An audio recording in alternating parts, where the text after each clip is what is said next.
Are you tired of the endless grind of prospecting and lead generation? What if I told you that a streamlined tech setup could do most of the heavy lifting for you? Stay tuned until the end as I'll be revealing some game changing web services that are not only time savers but could potentially transform how you generate leads, especially if you sell online. As a solopreneur, your time is precious. Juggling client work, prospecting, and personal commitments can be overwhelming, especially repetitive tasks in lead generation. They can eat up hours that could be better spent somewhere else. And the key lies in automation. By leveraging specific Mac applications and web services, you can automate the monotonous parts of lead generation. And the good news is that you're at the right place, my Macpreneur friend, because in this episode I will explore in more details specific solutions that are related to the three ways that we can acquire new leads. The first one is outreach, so we contact people that fit the description of our ideal customer avatar. The second one is referrals, so someone who knows and likes and trusts us can send a potential client our way. And the third one is organic. So it's the potential customers who contacts us directly. So let's start with solutions that can help us automate repetitive tasks when it comes to outreach activities. So the first one is email templates. And so rather than reinventing the wheel, the best is really to create one or more messages with standard text and placeholders for some personalization for each lead. So it could be their name, their role, and how you found them. In my opinion, it's better than using email marketing tools like ConvertKit, especially at the beginning, so that you can further tune the message and the copy. And so the question is, how do you do that? How do you create email templates? In the native mail application on your Mac, the process is quite simple. So you create a message, you close it, you don't send it, and you save it. It will be saved in the drafts folder. Now, the trick is to create another folder, templates folder, for instance. It can be any email account that has been configured on your Mac. It could be iCloud, Gmail, could be an iMac email account. And so you will move the draft message from the drafts folder to your templates folder. Then, whenever you need to reuse that draft email, you will right-click on the message and then you will choose Send Again. Now, you can't do that when the email is in the drafts folder, so that's why you need to move that message from the drafts folder into another folder. If you use Gmail, it is built in as long as you have activated the feature. So to do that, you open Gmail and then in the top right corner, you click on the settings button. You go to advanced and then you will look for templates. And there you just make sure that the enable feature is ticked. And once you have activated that feature, to create a new template, what you simply do is you create a draft email. So with a subject line, with the body of the email. And then once you are done, you click in the bottom right corner where you have all the toolbar with the font and attachments and so on. You click on three dots, one on top of each other. And there in the menu, you will see templates. Then you will look at the section that says Save Draft as Template. What it will do is use the subject line of your email as the name for the template. What is really nice is that you can fully configure the email. If you want to have attachments, those will be saved as well. Then to reuse a template, you just click on New Message. So you will have a blank Gmail email. And same thing, three dots in the bottom right corner. You select templates, and then in the list of the templates that you will see, there will be an insert template section. You just click on the one that you want. Now, if you want to go deeper on this topic, I would recommend checking out episode 62 of the podcast. Another way to automate outreach activities is by using text replacement. So it's the same idea as an email template, except that you can reuse that template in many more places, like on social media, in WhatsApp, in messages. So you're not constrained by email. The first option, and I would say the one that you should start with if you have never done that, is the built-in text replacement capability of macOS. So if your Mac is running macOS 12 Monterey or earlier, you just open System Preferences, then you visit Keyboard, and then Text. And if your Mac is running macOS 13 Ventura or later, you open System Settings, you also visit the Keyboard section, and there will be a button that says Text Replacements. In both cases, you will see there is a plus button in the bottom left corner of that window, where you will be able to define two things, a trigger and a snippet of text. So the trigger is something that you will type and that will then be replaced by the snippet of text. What I recommend is to use a special character because the trigger shouldn't be something that you write, a normal word. So my convention is to use the comma and then a few letters. So I've defined comma DS, and that gets replaced by my name, Damien Schreurs.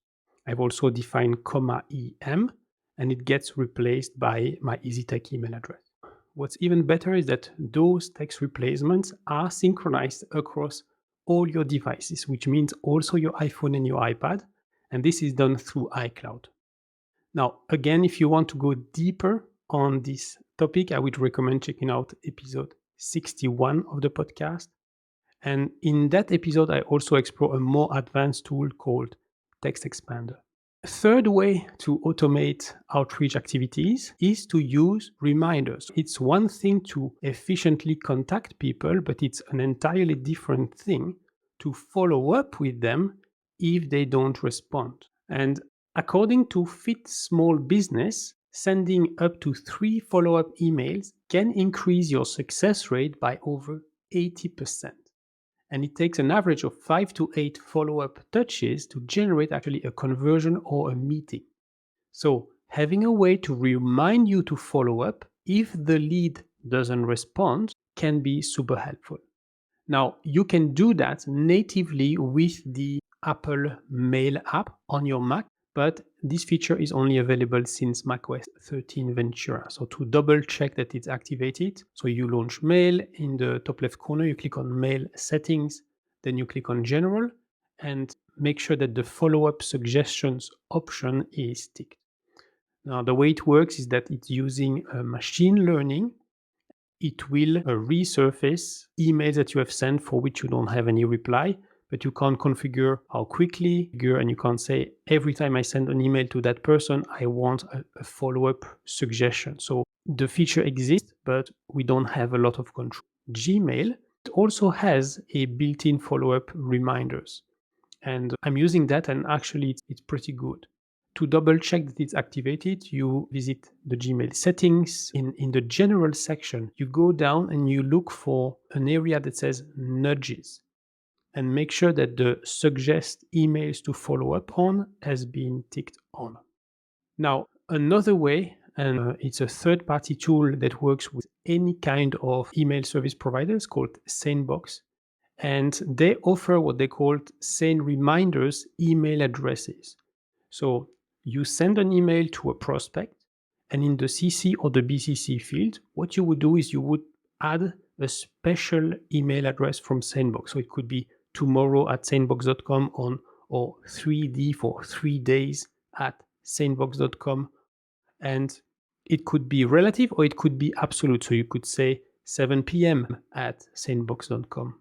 And what happens is that with this special email address put in the BCC field, if the person you send the email to does not respond at the set time or date, SaneBox will resurface the email that you sent in your inbox so that it's visible, so that you will not forget to follow up. And you can put a reminder that would work even if the recipient responds. And for that, you just need to add a .keep before the @ sign. So for instance, if you want to remind yourself to follow up with someone, on the next day, you will say tomorrow.keep@sanebox.com. Regardless of the method, all the reminder emails will be accessible inside the @Sane Reminders folder for a week. So SaneBox creates automatically a folder for you, and all those reminders emails are there. And for ease of use, it's possible to import the most common Sane Reminders email addresses directly into the address book. SaneBox can do much more than reminders to follow up. There are two other features that I use a lot called @SaneLater and @SaneNews. Using artificial intelligence, it can filter out the inbox and move the less important messages in one of those two folders. I've been using that for a while. It's not perfect, but the good news is that you can train the artificial intelligence by moving emails around. So if you have an email in your inbox, but you consider it not important, you just drag it and move it to the @SaneLater folder, for instance. And then from that point on, it will have learned that email addresses with this kind of subject line and this kind of senders will then be in the SaneLater rather than go to the inbox. Vice versa. So if you visit the @SaneNews folder and you see an important email there, you can drag it back into the inbox, and the next time SaneBox will make sure that the email will land in your inbox and will not be put in the SaneNews folder. I've been using SaneBox since 2017 and I really love it. You can try it for free for 14 days with my affiliate link. You just visit macpreneur.com/SaneBox, SaneBox. So macpreneur.com/SaneBox. Finally, if you want the follow-up emails to be sent automatically if the recipient does not respond, then there is another tool called Streak for Gmail. What's nice is that it even works with mail merge. So you could send a bunch of outreach messages and you would then personalize the first name and maybe the name of the company and so on. But then automatically Streak will track whether the recipients respond or not. And if they don't respond within your specified amount of time, then it will automatically send follow-up emails that you will have defined in advance. It's a little bit like email marketing, so a little bit like a ConvertKit email sequence. But the big difference is that with ConvertKit, the next email of the sequence will always fire, whereas here with Streak, the follow-up emails will only be sent if the person does not respond. Now, to be totally clear and honest, I have not tested this feature yet because I'm not a paying customer for Streak, but I wanted to put that on the radar for you. Okay, now let's explore how to get referrals on autopilot. Everything that I have covered before applies to referrals too. So the templates, the text replacements, automated reminders, everything, we can reuse that as well for referrals. But there is another technique that I learned from Chris Ducker. It's one of my business mentors, and it's simply by including a PS in the email signature.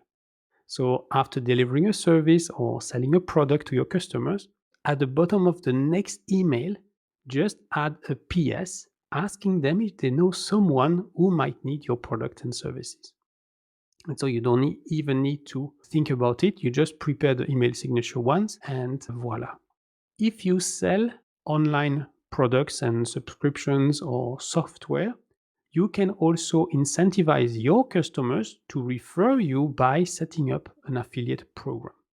Now, again, I have never done that before.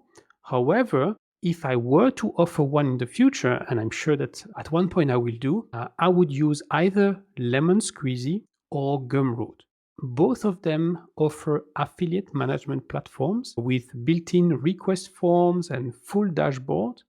And why did I choose them? Why did I select those among many that I found online? Just because they act as merchant of record.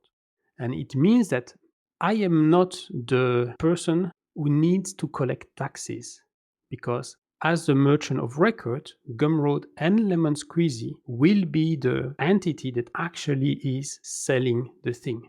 And so they have to take care of the tax stuff, and I don't need to take care of the tax stuff. Now let's have a look at how to reduce friction when a lead finds you organically. Social proof has a huge influence when someone who doesn't know you much needs to decide whether to contact you or not, which means that having testimonials is very important. Now, collecting those testimonials can be tricky and time consuming, but it doesn't have to be that way. To help your clients with their testimonial, I suggest creating an online form with predefined prompts. Now, for EasyTech, I'm using Woofu, and once a customer has filled the form, there is a thank you email that is sent automatically. In parallel, I have configured a web automation with Zapier, Zapier, that transfers the form fields into Podio, which is my CRM or customer relationship management. This is a great start, but it's only in written form, and I still need to manually add those testimonials to the website. And so when it comes to testimonials, videos are definitely much more impacting. So the question is, how could we automate that? For Macpreneur, I'm evaluating a tool called Bonjoro, Bonjoro, which allows to easily collect both text and video testimonials. But it goes beyond that because it's possible to easily embed the testimonials of our choosing directly onto our website with a single click. The next step is that they decide to inquire about our products and services. Now, like most solopreneurs, I assume that you have a contact form on your website. And the $100 question is, what happens when they click on the submit button? So let me guess, the content of the form is sent to you by email, and then you have to manually copy paste the data into your CRM and your digital address book, and then you may want to create a reminder to follow up on that, and you have to do that manually as well. With a web service like Zapier, which I talked about earlier, you can fully automate that. And best of all, you don't need to be a programmer at all. So first, when you create an account with Zapier, you will need to give it access to the online tools that you use. But then after that, Zapier is an AI assistant, and you just tell it what you want to automate, and it will create the workflow automatically for you. And it will even tell you whether it's possible or not, whether the action or the trigger is available. For EasyTech, whenever a lead clicks the submit button on the website, all the contact information are copied to Podio, my CRM, and to Google Contacts. So that if they call me by phone, I will know it's them, I will have caller ID. And if I want to call them, I don't need to do anything special. I open my iPhone and their phone number will be in the contacts list already. After that, Zapier will create a new task in Todoist, so my task manager, to remind me to follow up if needed. And on the form, there is a checkbox asking the lead if they want to get the Apple security alerts. So if they tick that box, Zapier will automatically add the contact to ConvertKit and will give it the tag for the Apple security alert. The final step of the client acquisition process is usually a discovery discussion, which means booking a video conference call or an on-site visit. And tools like Calendly or Acuity Scheduling can automate the process, including the generation of Zoom links, Teams links, Google Meet, and various other video conferencing platforms. What is great is that you can connect your calendar to those appointment booking tools so that they know when you are free and when you are not free.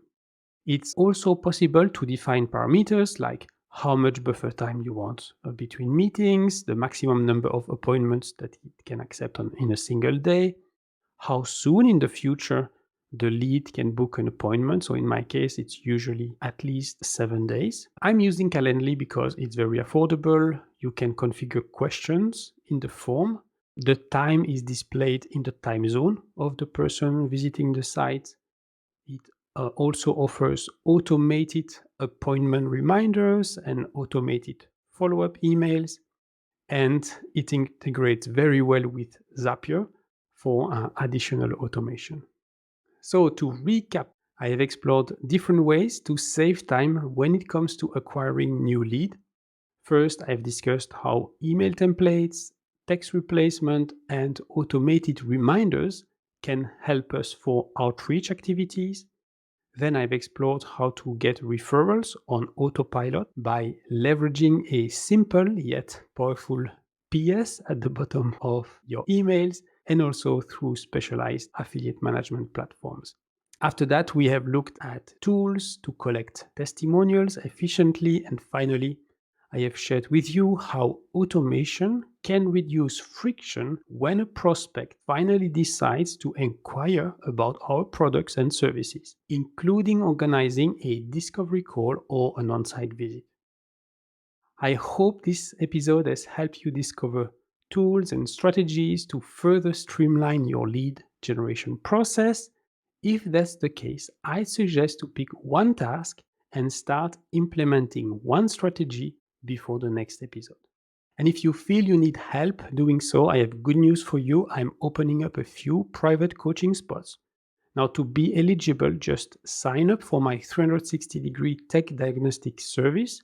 This will clarify where to work on in priority. And if you decide to work with me one-on-one for a longer period of time, I will deduct the diagnostic fees from the first coaching pack that you will purchase. To learn more about this diagnostic session, just visit macpreneur.com/diagnostic. So that's it for today. In the next episode, I will give you some tips to streamline the onboarding of new clients, so including any paperwork that might be involved. And until next time, I'm Damien Schreurs, wishing you a great day. Thank you for watching the Macpreneur podcast. If you've enjoyed the show, please leave a comment and share it with a friend right now.